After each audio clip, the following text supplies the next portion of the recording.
الراجل قدامك فدان ونص، فدان ونص قدامك يا كوكا، وانت بدل ما تحط الكرة في المكان الفاضي بتعدلها بدماغك على سن ال 18 في اصعب واخطر منطقه قدام المرمى عشان الاهلي يلبس الجون الاولاني في مباراته مع الشرقيه انبي او انبي الشرقيه زي ما انت عايز تقول. قول زمان لما كنا بنلعب كوره كان الكباتن لما يجي المدافع يطلع الكوره قدام من منطقه الجزاء يطلعها على العمق بتاع منطقه الجزاء، كان الكابتن واقف في التمرين ويضربها على ايده ويقول له طلعها على الاوت، بنطلع على الجنب بنطلع على الخط.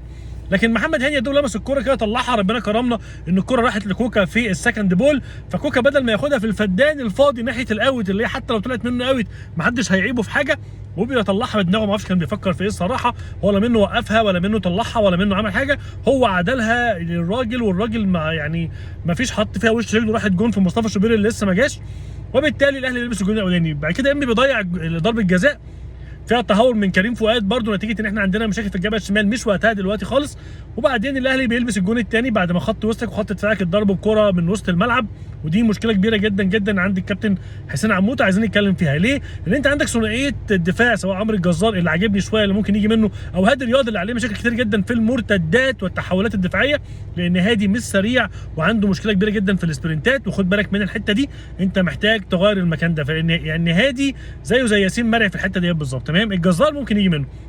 تاني حاجه انا مش مقتنع بزيزو في مركز 8، انا عايزه يلعب 8 يلعب سوري على الوينج، ما يلعبش في مركز 8 خالص.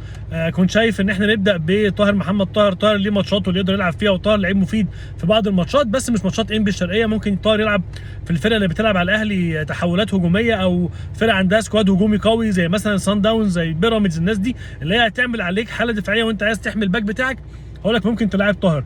طبعا صعب جدا ان انا احكم على حسين عموته واقول فلسفته وطريقه لعبه واللعيبه عملت ايه، لان اللعيبه مستحيل تكون فهمت اللي هو عايز يقوله، يعني لو كان في حاجه هتتقال.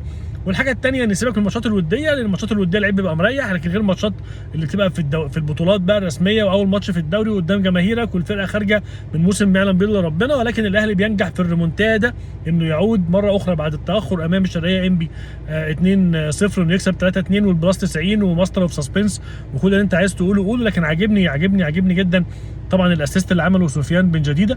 منصف بكرار عنده حاجات بس انا عايزه يبقى شرس شويه، يعني كان في كوره جات له كده ما كنتش متوقع ان انت تحطها من هنا جون يا منصف، يعني لسه بدري قوي ان احنا نتكلم على يا جماعه على اللعيبه ونقعد نحكم، ولكن انا مش عايز اشوف كوكا في الملعب، مش عايز اشوف طاهر في الملعب في الماتشات. كوكا تنزله لما يكون بيزيرا بيلعب، وبيزيرا خلاص مشي تمام، فاعتقد الرساله وصلت. طاهر بتلعبه لما بتكون عايز تدافع او تقفل خط الوسط مع الدفاع وتعمل كومباكت كده وتقفل خطوطك شويه، لكن انت هتتعب كتير جدا جدا لو بتلعب ضغط عالي او بتلعب حتى ميديوم بلوك وعندك واحد زي هادي رياض. هو عاجبني هادي رياض كمدافع، لكن في السبرنتات بيتضرب بسهوله جدا جدا.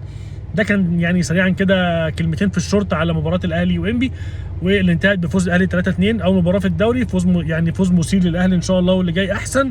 ومعلش سهرناكم معانا، تصبحوا على خير.